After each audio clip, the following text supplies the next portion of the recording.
نحمده ونصلی علی رسولہ الکریم اما بعد۔ حضرت انس رضی اللہ تعالی عنہ حضور صلی اللہ علیہ وسلم کے خادم رہے ہیں۔ اللہ رب العزت نے حضرت انس رضی اللہ تعالی عنہ کو یہ سعادت عطا فرمائی ہے کہ انہوں نے 10 سال حضور علیہ السلام کی صحبت اور خدمت کے اندر گزارے ہیں۔ آپ کی والدہ ام سلیم رضی اللہ تعالی عنہ ان کو چھوٹی عمر میں ہی آپ علیہ السلام کی خدمت میں لائیں تھیں اور آ کر عرض کیا تھا کہ اے اللہ کے نبی، یہ آپ کا چھوٹا سا خادم ہے۔ حضور صلی اللہ علیہ وسلم نے حضرت انس کو خدمت کے لیے قبول فرمایا اور اپنی صحبت اور معیت کا شرف آپ نے ان کو عطا فرمایا۔ حضرت انس رضی اللہ تعالی عنہ فرماتے ہیں کہ میں 10 سال تک اللہ کے نبی کی خدمت کے اندر رہا ہوں۔ ان 10 سالوں میں مجھے حضور صلی اللہ علیہ وسلم نے نہ تو کبھی ڈانٹا، نہ کبھی مارا اور نہ ہی کبھی مجھ سے بات کرنا چھوڑی۔ 10 سالوں میں کبھی بھی ایک مرتبہ بھی ایسا نہیں ہوا۔ ایسا نہیں ہے کہ مجھ سے کوئی غلطیاں نہیں ہوا کرتی تھیں، بلکہ مجھ سے غلطیاں ہوا کرتی تھیں، لیکن نبی کریم صلی اللہ علیہ وسلم اصلاح فرما دیا کرتے تھے، اور اصلاح ایسے محبت بھرے انداز سے کیا کرتے تھے کہ جس میں ڈانٹ ڈپٹ نہیں ہوا کرتی تھی، بلکہ مشفق اور نرم لہجے میں محبت کے ساتھ بات کو سمجھایا کرتے تھے۔ حضرت انس رضی اللہ تعالی عنہ فرماتے ہیں کہ مجھ سے جو غلطیاں ہوتی تھیں وہ کس قسم کی غلطیاں ہوا کرتی تھیں۔ فرماتے ہیں ایک غلطی تو مجھ سے یہ ہوئی کہ ایک مرتبہ میری والدہ نے مجھے انگور کا ایک گچھا دیا کہ یہ جاؤ اور حضور صلی اللہ علیہ وسلم کو دے کر آؤ۔ فرماتے ہیں کہ میں وہ انگور کا گچھا لے کر چلا۔ راستے میں مجھے خیال آیا کہ میں ذرا دیکھ تو لوں کہ انگور کھٹے ہیں یا میٹھے ہیں، تو یہ سوچ کر میں نے گچھے سے ایک انگور کو توڑا اور کھا لیا۔ وہ انگور میٹھا تھا اور مجھے بہت اچھا لگا، مجھے بڑا مزہ آیا۔ تو فرماتے ہیں کہ میں نے وہ دوسرا انگور توڑا اور وہ بھی کھا لیا۔ اب میں راستے میں چلتا رہا اور ایک ایک کر کے انگور توڑ کر کھاتا بھی رہا۔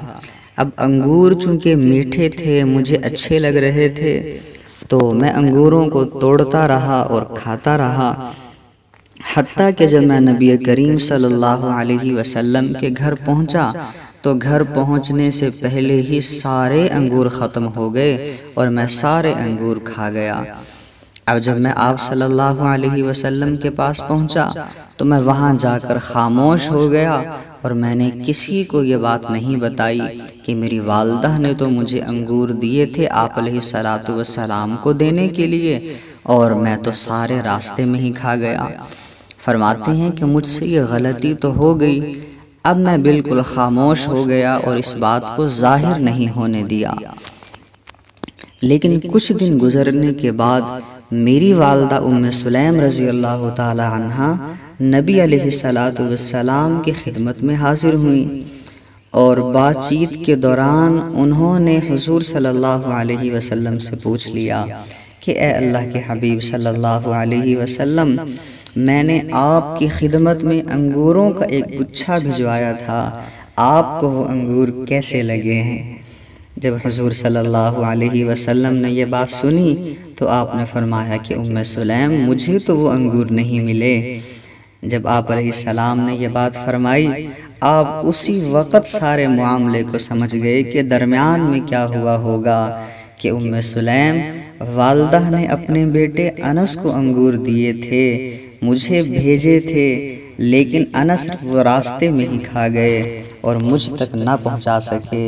آپ صلی اللہ علیہ وسلم ساری بات سمجھ گئے۔ اب حضرت انس فرماتے ہیں کہ جب میں حضور صلی اللہ علیہ وسلم کے سامنے آیا تو نبی کریم صلی اللہ علیہ وسلم نے اس وقت اتنی محبت کا معاملہ میرے ساتھ کیا۔ فرمایا کہ آپ علیہ السلام نے میرا کان پکڑا اور کان پکڑ کر مجھے کہا انس میرے انگور کا گچھا نکالو۔ یہ کہہ کر آپ صلی اللہ علیہ وسلم مسکرانے لگے۔ سبحان اللہ، کتنی پیاری اصلاح آپ علیہ السلام نے فرمائی، کتنا محبت والا معاملہ کیا کہ بچے سے غلطی ہو چکی تھی لیکن اللہ کے نبی نے ڈانٹا نہیں کہ کہیں بچے کو وحشت نہ ہو جائے، خوف نہ ہو جائے۔ حضرت انس فرماتے ہیں کہ آپ علیہ السلام نے ایسی کوئی بات نہیں کی اور محبت کے ساتھ میرے کان کو پکڑ کر فرمایا کہ انس میرے انگور کا گچھا نکالو۔ یہ کہہ کر آپ مسکرانے لگے۔ اور حضرت انس رضی اللہ تعالی عنہ فرماتے ہیں کہ ایسا صرف ایک مرتبہ نہیں ہوا بلکہ کئی مرتبہ ایسا ہوا کہ میں جب آپ علیہ السلام کی خدمت میں حاضر ہوتا تو آپ میرا کان پکڑ کر کہا کرتے میرے انگور کا گچھا کہاں ہے، میرے انگور کا گچھا کہاں ہے، اور یہ کہہ کر آپ صلی اللہ علیہ وسلم مسکرانے لگ جاتے تھے۔ حضرت انس فرماتے ہیں نبی علیہ السلام کی یہ مسکراہٹ میرے دل کو خوش کر دیا کرتی تھی۔ سبحان اللہ، کتنی پیاری آپ علیہ السلام کی مبارک زندگی ہے۔ آپ علیہ السلام کی زندگی سے نکلا ہوا ایک ایک عمل وہ قابل عمل ہے۔ ہمیں چاہیے ہم حضور صلی اللہ علیہ وسلم کی مبارک زندگی کو اپنے لیے نمونہ بنا لیں اور آپ علیہ السلام کے طرز زندگی کو اپناتے ہوئے اپنی زندگی گزارنے کی کوشش کیا کریں۔ ہمارے ارد گرد بھی، ہمارے گھروں کے اندر بھی ایسا ماحول ہے، ہماری اولادوں سے بھی غلطیاں ہو جاتی ہیں، ہمارے شاگردوں سے بھی غلطیاں ہو جاتی ہیں، لیکن ان غلطیوں کی اصلاح یہ صرف مار پیٹ یا ڈانٹ ڈپٹ اور غصے سے ہی نہیں ہوا کرتی ہے، بلکہ ان غلطیوں کی اصلاح پیار اور محبت سے بھی ہوا کرتی ہے۔